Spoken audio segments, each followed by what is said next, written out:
आज की कहानी है एक कलाकृति जिसके लेखक हैं अंतोन चेखव।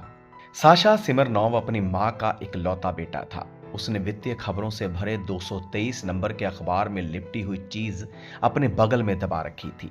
जब वह डॉक्टर कोशेलकोव के अस्पताल में पहुंचा तब वह बेहद भावुक लग रहा था। आओ प्यारे, डॉक्टर ने उसे देखते ही बोला।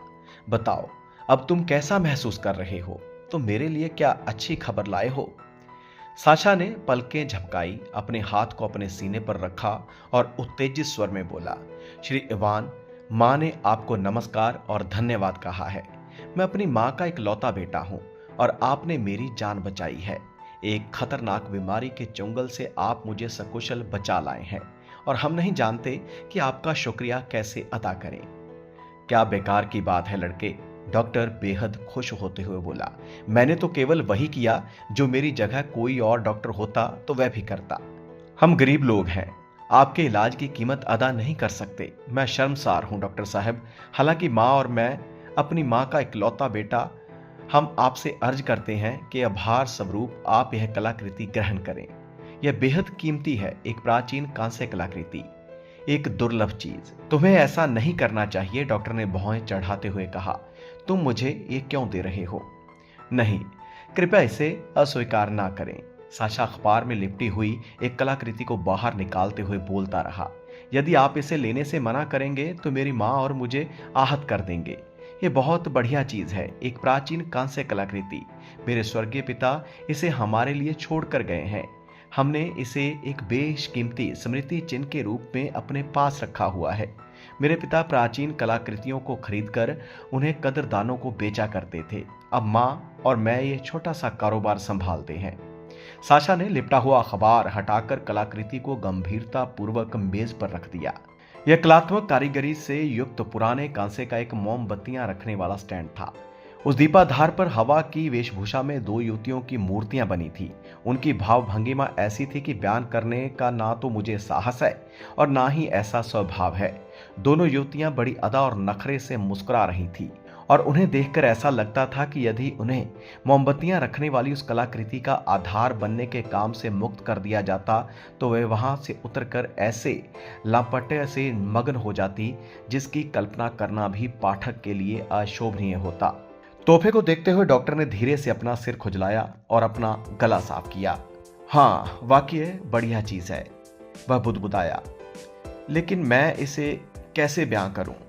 यह पारिवारिक माहौल के लिए नहीं बना है। इन मूर्तियों से कामुक नगनता झलकती है, बल्कि उससे भी कुछ ज्यादा। क्या मतलब? मिथकीय प्रलोभक सर्प स्वयं इसे बुरी कोई चीज नहीं घट सकता था। यदि मैं मायाजाल से भरी ऐसी कोई चीज अपनी मेज पर रखूंगा तो यह पूरे घर का माहौल खराब कर देगी। कला को देखने का यह आपका बड़ा अजीब नजरिया है डॉक्टर साहब, साशा नाराज होता हुआ बोला। यह तो एक कलाकृति मात्र है, आप इसे ध्यान से देखिए। इस चीज में इतना सौंदर्य और लालित्य है कि आपकी आत्मा को श्रद्धा से भर देती है और इसे देखकर आपको आपका गला रुंधता सा महसूस होता है। जब कोई इतनी सुंदर कलाकृति देखता है तो वह सांसारिक चीजों को भूल जाता है। देखिए तो सही, इसमें कितनी गति है, इसका अपना ही वातावरण है, इसकी अपनी ही मुद्रा है।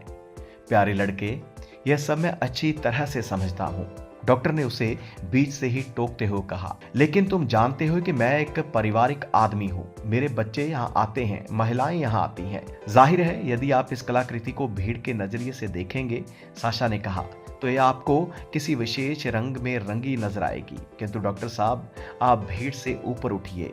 इसे लेने से इनकार करके आप खास तौर से मेरी माँ और मुझे आहत करेंगे। मैं अपनी माँ का इकलौता बेटा हूँ। आपने मेरा जीवन बचाया है।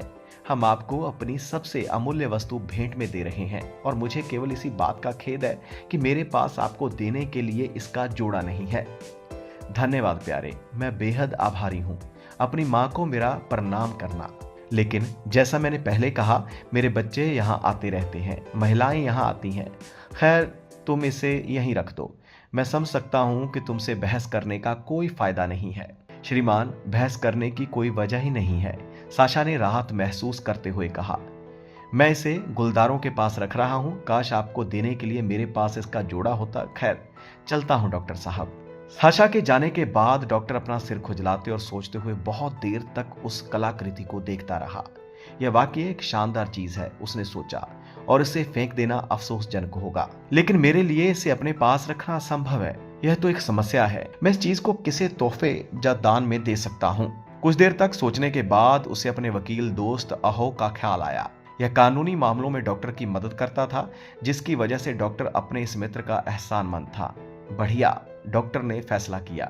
मेरा मित्र होने के नाते उसे मुझसे पैसे लेने में उलझन होगी, लेकिन मेरे लिए उसे यह कलाकृति तोहफे में देना उपयुक्त रहेगा। इस शैतानी चीज को मैं उसे दे ही देता हूँ। खुशकिस्मती से अभी वह कुंवारा है और आराम पसंद भी। बिना टाल मटोल किए डॉक्टर ने अपनी टोपी और अपना कोट पहना और वह कलाकृति लेकर अहो के घर की ओर चल पड़ा। उसे घर पर पाकर डॉक्टर ने पूछा, तुम कैसे हो मेरे दोस्त? मैं तुम्ही से मिलने आया हूँ। मेरी मदद करने के लिए तुम्हारा शुक्रिया। तुम मुझसे पैसे तो नहीं लोगे, इसलिए तुम यह तोहफा कबूल करो। देखो प्रिय, ये एक शानदार कलाकृति है। उस कांस्य कलाकृति को देखकर डॉक्टर का वकील मित्र बेहद खुश हुआ। वाह, क्या शानदार नमूना है, उसने चाहकर कहा। यह तो कल्पना की प्रकाष्ठा है, बेहद सम्मोहक। दोस्त, इतनी सुंदर चीज तुम्हारे पास कहां से आई?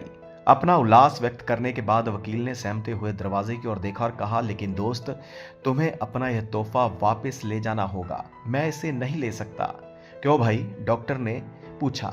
ऐसा इसलिए मेरे दोस्त, क्योंकि कभी कभी मेरी माँ मुझसे मिलने यहाँ आती है, मेरे मुवक्किल यहाँ आते रहते हैं। अगर मेरे नौकरों ने भी इस चीज को यहाँ देख लिया तो मुझे बहुत शर्मिंदगी महसूस होगी। बकवास, बिल्कुल बकवास। खबरदार तुमने इनकार किया तो। डॉक्टर उत्तेजित होते हुए बोला, तुम पाखंडी हो। यह तो केवल एक खूबसूरत कलाकृति है। इसकी गति, इसकी मुद्रा तो देखो। मैं इसके खिलाफ कुछ भी नहीं सुनूंगा। तुम मुझे नाराज कर दोगे। यदि इस कलाकृति को प्लास्टर या अंजीर के पत्तों से थोड़ा ढक दिया जाता तो। लेकिन यह सुनकर डॉक्टर पहले से ज्यादा उत्तेजित हो गया। उस कलाकृति को वहीं छोड़कर गुस्से से पैर पटकता हुआ वहां से बाहर निकल गया। हालांकि घर लौटकर वह खुश हुआ कि उसे उस तोहफे से छुटकारा मिल गया। जब डॉक्टर उस कलाकृति को वहीं छोड़कर चला गया तो वकील ने उसे उंगलियों से छूकर देखा और फिर अपने डॉक्टर मित्र की तरह यह सोचना लगा कि आखिर वह इस तोहफे का क्या करे। यह वाकई एक बढ़िया कलाकृति है, उसने सोचा, और इसे फेंक देना अफसोसजनक होगा, लेकिन इसे अपने पास रख पाना मेरे लिए अनुचित है। सबसे बेहतर यही होगा कि मैं किसी को इसे तोहफे के रूप में दे दूं। अब मैं समझ गया। आज ही शाम को इसे हास्य अभिनेता शेशकिन को उपहार के रूप में दूंगा। उस बदमाश को ऐसी चीजें अच्छी लगती हैं। वैसे भी आज रात उसके एक कार्यक्रम का आयोजन किया जा रहा है। जो कहा गया वही किया गया। शाम में उस दीपाधार को तोहफे की चमकीली पन्नी में सावधानी से लपेटकर शेशकिन के कार्यक्रम में ले जाया गया। पूरी शाम उस हास्य अभिनेता के सज्जा कक्ष में उस तोहफे की प्रशंसा करने वालों का तांता लगा रहा। सज्जा कक्ष उत्साह और खिलखिलाहट से गूंजता रहा। यदि कोई अभिनेत्री दरवाजे पर आकर पूछती, क्या मैं अंदर आ सकती हूँ, तो उसी समय हास्य कलाकार की भारी आवाज की गूंज उठती, नहीं नहीं प्रिय, मैंने अभी अपने वस्त्र नहीं पहन रखे। अपने कार्यक्रम के आयोजन के बाद हास्य कलाकार ने अपने कंधे उचकाए और अपने हाथ ऊपर उठाए और कहा, अब मैं इस अरुचिकर चीज का क्या करूं? मैं अपने निजी मकान में रहता हूं, यहाँ अभिनेत्रियां मुझसे मिलने आती रहती हैं। यह कोई फोटो तो है नहीं कि इसे उठाकर किसी दराज में डाल दूं। श्रीमान, बेहतर होगा कि आप इसे बेच दें। उस हास्य अभिनेता की केश सजा करने वाले व्यक्ति ने उसे सलाह दी। पास में ये एक वृद्धा रहती है जो प्राचीन कांस्य कलाकृतियां खरीदती है। वहां जाकर उससे पूछ सकते हैं, वहां सभी उसे जानते हैं। हास्य अभिनेता ने सलाह मान ली और 2 दिन बाद डॉक्टर अपने चिकित्सालय में बैठा था और अपने माथे पर अपनी एक उंगली टिकाकर वह पित्त के अमल के बारे में विचार कर रहा था। अचानक दरवाजा खुला और शासा तेजी से कमरे में घुसा। वह मुस्कुरा रहा था। उसने अपने हाथों में अखबार में लिपटी हुई चीज पकड़ रखी थी। डॉक्टर साहब, उसकी सांस चढ़ी हुई थी। आपको मेरी खुशी का अंदाजा नहीं होगा। खुशकिस्मती से हम आपके लिए उस दीपाधार का जोड़ा पाने में सफल हो गए हैं। मेरी माँ बहुत खुश है। मैं उनका इकलौता बेटा हूं और आपने मेरी जान बचाई है। और शासा ने उस दीपाधार को डॉक्टर के सामने रख दिया। डॉक्टर का मुंह खुला रह गया। उसने कुछ कहना चाहा पर उसके मुंह से कोई शब्द नहीं निकला। वह कुछ बोल ही नहीं पाया। उम्मीद है आपको यह कहानी अच्छी लगी होगी।